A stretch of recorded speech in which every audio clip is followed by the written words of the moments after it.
Right now at noon, Multnomah County is opening additional cooling shelters as record-setting heat blankets the region.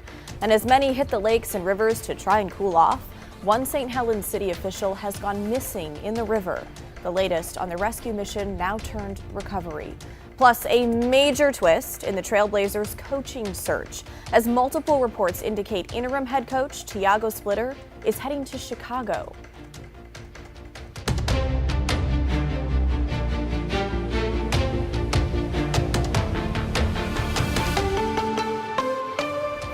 Well, we are taking a live look from our Rose City Skycam as record-setting heat is taking hold of the region.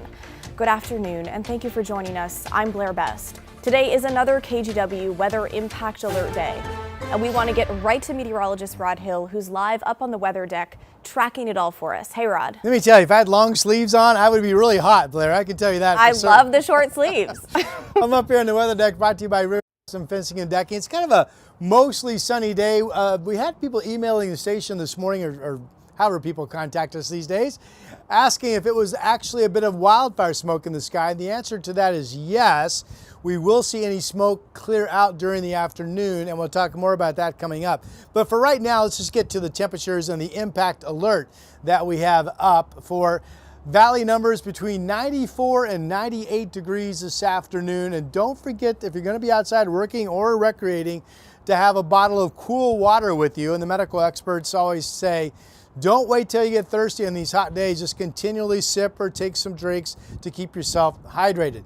Had gusty east winds the last couple days, although it is an east wind up in Scappoose. Generally the winds will become more variable and light, which is what you're looking at on this map. And that is allowing a west wind in Newport and a west wind in Astoria. So the beach, instead of being well up into the 80s, nearing 90s, only going to be in the 70s today. Now Portland currently 86 degrees. If you're wondering, at noon yesterday, it was 88. So we're running 2 degrees shy of that. Look at Salem, good grief, all the way up to 89 degrees.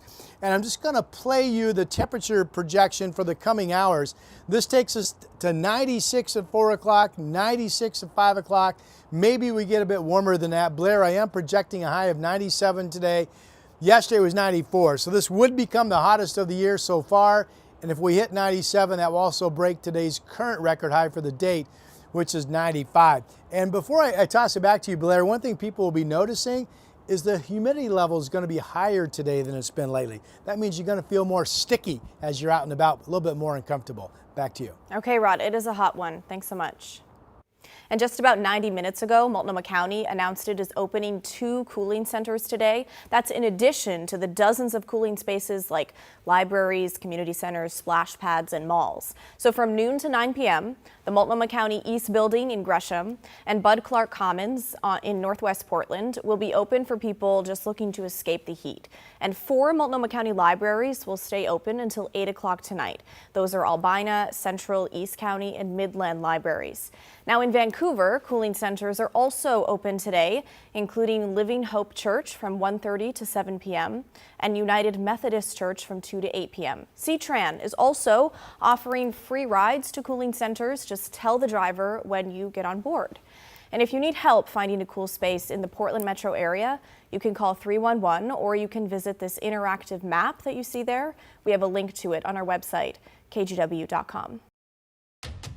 We have 68 seats in this cafe, and for many people who come in to eat, coming in here is the first time they've been indoors all day. Okay, as temperatures rise, so does the need on the streets. Those working at the popular meal hub Blanchet House in Portland's Old Town neighborhood tell us they are struggling to keep up with the recent spike in demand. And it's not just their Old Town location. Their new women's shelter in Northwest, called Bethany's Room, hit capacity for the first time Friday night. For the first time in decades, our staff at dinner had to go out and tell the line, hey, starting here, we have to cut you off. We don't have enough food left or time in the day to serve everyone who would like a meal. And that's unheard of for us. Wow, that's heartbreaking. Blanchet House serves 3 meals a day, 6 days a week at its cafe on Northwest Gleason Street. Staff members say that is no longer enough. They are also bracing for the coming months when more than a dozen shelters are set to close this summer due to county and city budget cuts. Okay, and this hot weather is bringing more people to Oregon's lakes and rivers to cool off. Several areas saw that quickly turn dangerous over the weekend. In St. Helens, recovery efforts are still underway as crews searched for a city administrator who went missing after going into the Columbia River. Celine Stevens is here with what led up to that tragic incident. That man that went into the Columbia River Saturday night and never resurfaced has been identified as longtime city administrator for St. Helens, John Walsh. So Walsh went underwater around 10:30 p.m. at St. Helens City docks, according to a press release from the city. Although a search and rescue effort was immediately launched with help from multiple different organizations like the Columbia County Sheriff's Office, U.S. Coast Guard, and the Cowlitz County Sheriff's Office, Walsh was not found. Crews resumed efforts yesterday around 11 a.m., but as of late Sunday afternoon, the search is now being called a recovery mission. The St. Helens City Council held an emergency meeting Sunday to appoint an interim city administrator. So this is a declaration of emergency to appoint an interim city administrator.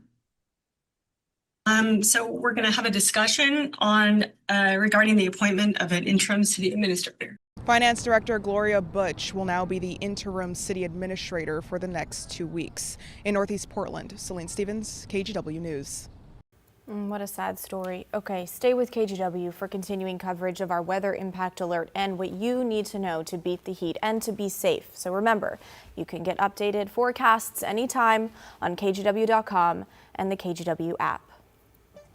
Well, new at noon, a major blow to the Trailblazers coaching search. According to ESPN, the Chicago Bulls are finalizing a deal to hire Blazers acting head coach Tiago Splitter as their next head coach. Now, Splitter led Portland for most of last season after stepping into the role following the arrest of head coach Chauncey Billups as part of a federal gambling investigation. The Blazers haven't given a timeline on a hire, but the next key date is the NBA draft in less than 2 weeks. Also new this afternoon, Vancouver police are investigating 2 shootings over the weekend. Now, according to police, 1 person is dead and another is hurt after a shooting near Northeast Creston Avenue and 35th Street. Officers responded around 12:30 this morning. When they got on scene, officers say a large group of teens were in the street and that someone was performing CPR on a person lying in the road. Police say a 19-year-old man died at the scene, and a woman with non-life-threatening injuries was also taken to the hospital. Major Crimes Unit is investigating, and officers are asking witnesses to come forward. Vancouver police are also investigating a separate shooting that left 2 teenagers hurt. Police say it happened at Evergreen Park around 11:30 Saturday night. After hearing reports of multiple gunshots and people running from the area, investigators say a 16-year-old boy was taken to the hospital with non-life-threatening injuries. A 17-year-old boy later showed up to the hospital with injuries also linked to the shooting. No word yet on any suspects. And Portland police have arrested 2 people and confiscated a gun after a shooting Sunday morning in North Portland. It happened in the Cathedral Park neighborhood. Officers learned 2 men fired at a couple driving through the area. No one was hurt, thankfully, but bullets hit a parked car and a nearby building. Police arrested 29-year-old Scout Cruikshank and 26-year-old Samuel Jameson in connection with the shooting.